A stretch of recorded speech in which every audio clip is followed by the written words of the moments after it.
최근에 추성훈 형님이 후쿠오카에 가서 술 여행을 하는 유튜브를 보다가 리액션이 좋으셔서 그런지 소주를 정말 맛있게 드시더라고요. 그래서 저도 한번 마셔보고 싶어서 구매를 해봤습니다. 안 그래도 조만간 마셔봐야지 하는 술도 있었는데 마침 잘 됐다 싶네요. 영상에서는 총 7종류가 나왔는데 3종류는 프리미엄이라 일단 제외하고 4종만 구입했습니다. 추성훈 형님은 진짜 선수 시절도 레전드였는데 갑자기 선수 시절 모습이 떠오르네요. 추사랑 머리를 하고 유도 선수를 하던 시절부터 일본으로 귀화하고 이후에는 격투기 선수로 활동하고 은퇴할 때까지 쭉 지켜봐온 저는 오랜 팬입니다.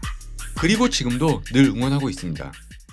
그동안 제가 리뷰한 술들은 나름 사전 조사도 많이 하고 만드는 과정이나 양조장에 대해서 준비를 많이 해오는 편이었는데 오늘은 오직 맛만 보면서 과연 어떤 소주가 가장 맛있을지 테이스팅을 해보겠습니다. 이번에 리뷰할 소주의 종류는 보리소주, 쌀소주, 흑당소주, 고구마 소주까지 다양합니다. 우리나라에서는 대중적이지 않는 술들도 있죠. 그리고 이번 테이스팅한 소주에서 정말 놀랄만한 결과가 있었습니다. 영상에서도 가장 먼저 마셔보는 소주는 바로 이 소주입니다. 보리로 만든 소주이고 소주 이름은 친구입니다. 친구라는 일본어가 있는 게 아니고 우리가 아는 그 단어 프렌드, 친구입니다.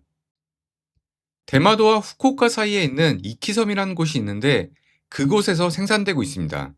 부산과 직선거리로는 50km밖에 안 되고 한반도와 가까워서인지 이 섬에는 한국말이 많이 남겨져 있다고 하네요.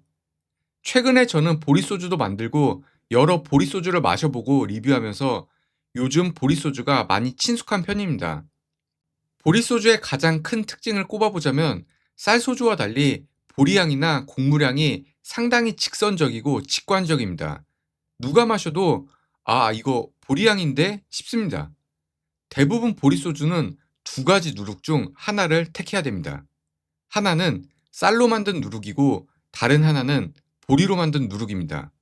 보리로 만든 누룩이 보통 비싸거나 프리미엄으로 분류가 되는데 이유는 보리 누룩의 당화력이 쌀 누룩에 비해서 약하다 보니 투입량이 많아지고 비용과 노동력이 많이 들어갑니다. 자연스럽게 보리향도 더 풍부해지는 특징이 있습니다. 친구 소주는 쌀 누룩을 사용해서 만든 보리 소주입니다. 그래서 가격이 비싼 편은 아닙니다. 우선 아로마는 직관적으로 보리향이 먼저 느껴집니다. 하지만 쌀누룩을 사용해서인지 보리향이 강하게 치고 올라오는 느낌은 아닙니다.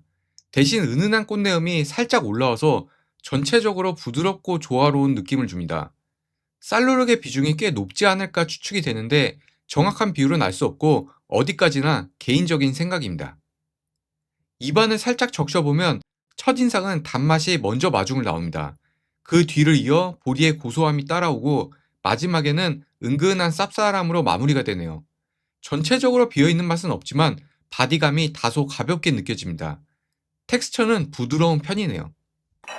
다음으로 온도락으로 마셔보면 초반의 단맛은 거의 느껴지지 않고 메론이나 꽃향처럼 쌀에서 오는 아로마가 더 도드라집니다.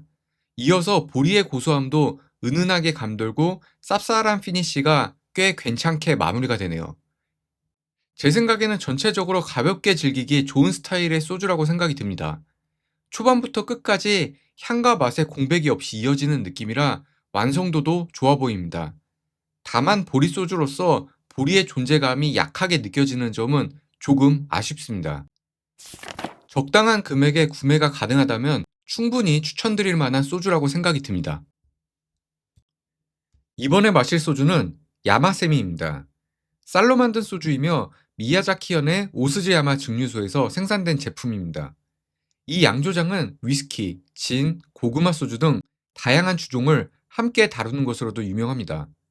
야마세미는 백국균으로 당화했기 때문에 아로마가 강하게 튀기보다는 차분하고 절제된 향을 보여줄 것으로 예상됩니다. 최근에는 쌀소주 이외에 다른 소주들을 대체적으로 마시는 편인데 그러한 이유는 보통 쌀소주는 메론향이나 꽃향기처럼 뚜렷한 아로마가 있는 경우도 있고 반대로 향이 너무 가벼워서 전체적으로 비어있는 듯한 인상을 주는 경우도 있어서입니다. 물론 이는 어디까지나 개인적인 관능에 따른 판단입니다. 향을 맡아보면 약간 처음 느껴보는 형태의 향인데 구수하면서 누릿한 것 같기도 하고 동시에 추인권 같은 화려한 꽃향도 느껴집니다. 아로마가 엄청 풍성하진 않지만 상당히 복합적이고 오묘합니다. 여러 번을 다시 맡아봐도 기분 탓은 아닌 것 같네요. 일단 아로마에서 쉽게 평가를 내리긴 어려울 것 같습니다. 자, 그럼 테이스팅으로 넘어가고 있습니다. 입안에 들어오면서 정말 살짝 옅은 백미의 쌀맛이 느껴지는 듯 하다가 중반부터는 쌉쌀한 맛이 강하게 치고 들어옵니다. 맛은 상당히 단조로운 느낌을 주고 씁쓸한 느낌의 여운이 피니시 너머로 상당히 오래갑니다. 온도락으로 마셔보면 약간의 단맛이 올라오기 시작하고 쌉쌀한 느낌과 밸런스가 보다 안정적으로 잡히는 인상을 줍니다. 온도락으로 마실 때가 이 술의 개성을 더 잘 느낄 수 있는 방식인 것 같습니다. 정리하자면 일반적으로 마셔본 쌀소주와는 확실히 다른 인상을 주는 소주입니다. 샷보다는 온도락으로 마시는 편이 더 적합하다고 느꼈고 소주 자체의 캐릭터가 강하게 부각이 되는 편은 아니기 때문에 음식과 페어링하기에도 무난할 것으로 보입니다. 특히 쌉쌀한 여운을 좋아하시는 분들에게는 잘 맞을 소주라고 생각이 됩니다. 흑당 소주는 일본 주세법상 아마미 군도에서만 제조가 가능하며 이 지역은 아마미오섬, 기카이섬, 도쿠노섬, 오키노에라 부섬, 요른섬 등으로 이루어진 아열대 기후의 군도입니다. 사탕수수가 지역 특산물로 많이 재배되고 있으며 바로 이 사탕수수를 원료로 흑당 소주가 만들어집니다. 다른 지역에서 흑당으로 술을 만들어도 소주로는 인정되지 않고 럼이나 스피리츠로 분류가 되며 더 높은 세금이 부과된다고 합니다. 마란선은 가고시마현의 토미타 주조에서 생산되고 있으며 흑당 소주를 대표하는 제품 중 하나로 자주 언급됩니다. 여기서 사용하는 흑당은 우리가 흔히 아는 정제 설탕이 아니라 사탕수수즙을 끓여 만든 비정제 원당입니다. 정제 설탕은 단맛 이외의 성분은 거의 제거가 되어 있어서 미네랄이 부족하고 효모 발효 활동에 도움이 되지 않습니다. 반면 비정제 원당은 미네랄과 유기물이 풍부해 효모가 안정적인 발효를 진행할 수 있고 고소하면서도 복합적인 향, 특히 캐러멜 같은 풍미를 만들어냅니다. 마란선은 흑당의 풍미를 최대한 살리기 위해서 여과를 정말 최소화하는 것으로 알려져 있고 그래서 영상에서는 잘 잡힐지는 모르겠지만 술 안에서 지방산 같은 부유물이 떠다니는 것이 보입니다. 물론 먹는 데에는 전혀 문제가 없습니다. 향을 맡아보면 살짝 누릿한 뉘앙스와 함께 날카롭게 찌르는 듯한 캐러멜 향이 인상적입니다. 소주에서 이렇게 선명한 캐러멜 향이 느껴지는 것은 흔치 않은 경험인 것 같습니다. 전반적으로 복합적인 아로마가 다양한 방향으로 펼쳐지지는 않지만 특유의 개성이 뚜렷한 편입니다. 맛을 보면 첫입에는 포근하고 부드러운 단맛이 먼저 다가오고 중반부로 넘어가면서 그 단맛과 함께 은은한 캐러멜 풍미가 올라옵니다. 후반부의 쌉쌀한 맛은 비교적 약한 편이며 전체적으로 질감은 매우 부드럽고 바디감이 풍부하게 느껴집니다. 온도락으로 마셔보면 전체적인 인상은 더 부드러워지지만 단맛은 줄어들고 쌉쌀한 뉘앙스가 조금 더 드러납니다. 입안에서는 캐러멜 향이 은은하게 퍼지면서 마무리가 됩니다. 정리하면 마란선 소주는 흑당에서 느낄 수 있는 캐러멜의 풍부한 향을 소주에도 잘 녹인 듯한 인상을 줍니다. 향이 풍부한 만큼 쿠세가 있는 편이라 일본 소주가 익숙하지 않으신 분들에게는 다소 어색할 수도 있을 것 같다는 생각이 들지만 온도락으로 마실 때에는 괜찮을 것 같습니다. 저는 개인적으로 샷이나 온도락 둘 다 괜찮다고 생각이 듭니다. 그동안 유튜브를 통해서 괜찮은 고구마 소주들을 종종 리뷰하고 추천드려 왔는데요. 야마토 자쿠라 이모소추는 언젠가 마셔봐야지 생각만 하다가 이상하게도 그동안 구매까지는 이루어지지 않았던 소주입니다. 국내에서는 고구마 소주가 워낙 비주류이기도 하고 야마토 자쿠라 역시 많이 알려지지 않은 브랜드라 그런지 리뷰도 거의 없었고 저도 손이 잘 가지 않았는데요. 이렇게 직접 마셔볼 기회가 생겨서 정말 반가운 마음입니다. 야마토 자쿠라는 가고시마현에 위치한 대화주조라는 소규모 양조장에서 생산되고 있습니다. 생산량 자체가 많지 않고 전통적인 항아리 발효 방식인 카메지코미 방식으로 정성껏 양조하는 것이 특징입니다.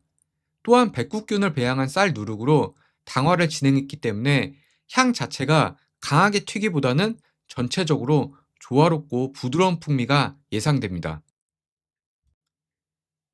개인적인 인상이긴 하지만 많은 분들도 공감하실 거라고 생각하고, 고구마 소주는 유독 아로마가 풍부하고 다채롭다고 생각합니다. 역시 야마토 자쿠라도 예외는 아닌 듯 합니다. 아로마를 맡아보면 은은한 메론 향이 스치듯 지나가고, 어떤 특정한 열대 과일이라고 단정하기는 어렵지만 과일 계열의 복합적인 향이 퍼집니다. 장미를 연상케 하는 꽃향도 살짝 느껴지긴 하지만 전반적으로 향이 부담스럽거나 쿠세가 강하다는 느낌은 없습니다. 오히려 균형 잡힌 풍성한 향이 인상적입니다. 테이스팅으로 넘어가 보면, 아, 일단 그냥 맛있습니다. 정말 맛있고 맛의 밸런스나 완성도가 상당히 좋다고 느껴집니다. 우선 초반부의 단맛이 상당히 감칠맛 있고, 텍스처는 부드럽지만 피니쉬가 길고 여운이 오래가지만 깔끔합니다. 바디감은 무겁지도 가볍지도 않다고 느껴집니다. 온도락으로 마셔보면 메론이나 열대과일의 향미가 한층 더 살아나는 느낌이 들고, 단맛과 조화가 적당히 잘 맞습니다. 쌉쌀한 맛도 은은하게 퍼지는데, 이 쌉쌀함이 전체적인 풍미에 깊이를 더해주는 역할을 하고 있습니다.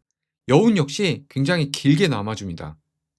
야마토 자쿠라는 전체적인 평을 내려보면 상당히 감칠맛이 좋은 그냥 맛있는 소주라고 생각이 들고, 그동안 이모 소주를 처음 드시는 분들에게 추천드릴 때에는 이사다이센을 많이 언급하는 편이었는데, 이번에 야마토 자쿠라를 마셔보면서 이모 소주를 처음 입문하시거나 이모 소주를 좋아하지만 아직 야마토 자쿠라를 드셔보시지 않은 분들은 정말 무조건 꼭 한번 드셔보시길 추천드립니다. Okay, let's go. 이렇게 추성훈 형님이 마신 소주를 저도 직접 마셔봤습니다. 후쿠오카 근처에는 유독 소주 양조장이 많이 몰려있는 편인데요. 하나씩 찾아가면서 마셔보는 재미가 정말 쏠쏠한 것 같습니다. 이번 영상에서 소개해드린 소주들 중 개인적으로 순위를 매겨보자면 가장 맛있게 느꼈던 소주는 역시 야마토 자쿠라입니다. 부드러운 단맛과 감칠맛의 조화가 인상적이었고, 전체적으로 완성도가 매우 뛰어난 소주라고 생각이 들었습니다. 2등은 제가 정말 많이 고민했는데요. 마란선의 독특한 캐러멜의 풍미가 은근히 중독적으로 다가와서 두 번째로 꼽게 되었습니다. 흑당의 깊은 풍미를 부드럽게 살린 점이 인상적이었다고 생각이 듭니다. 3등은 보리소주 친구입니다. 보리의 캐릭터가 강하게 느껴지진 않았지만 그만큼 더 질리지 않고 오래 마시기 좋은 스타일이라고 생각이 들었습니다. 음식과의 페어링도 꽤 무난하게 어울릴 것 같습니다. 마지막으로 야마세미 쌀소주입니다. 향이나 아로마가 다소 제각각으로 느껴졌고 전체적으로 조화롭지 못한 인상을 받았습니다. 특히 초반부에 맛이 약간 비어있는 듯한 느낌이 있었고, 중반부 이후 쌉쌀한 맛이 강하게 올라오면서 밸런스가 조금 아쉬웠습니다. 물론 어디까지나 개인적인 취향에 기반한 평가이니 참고 정도만 하시길 바랍니다. 오늘도 긴 영상 시청해주신 구독자 여러분들께 진심으로 감사드리고, 다음에는 더 재미있고 유익한 영상으로 찾아뵙겠습니다. 감사합니다.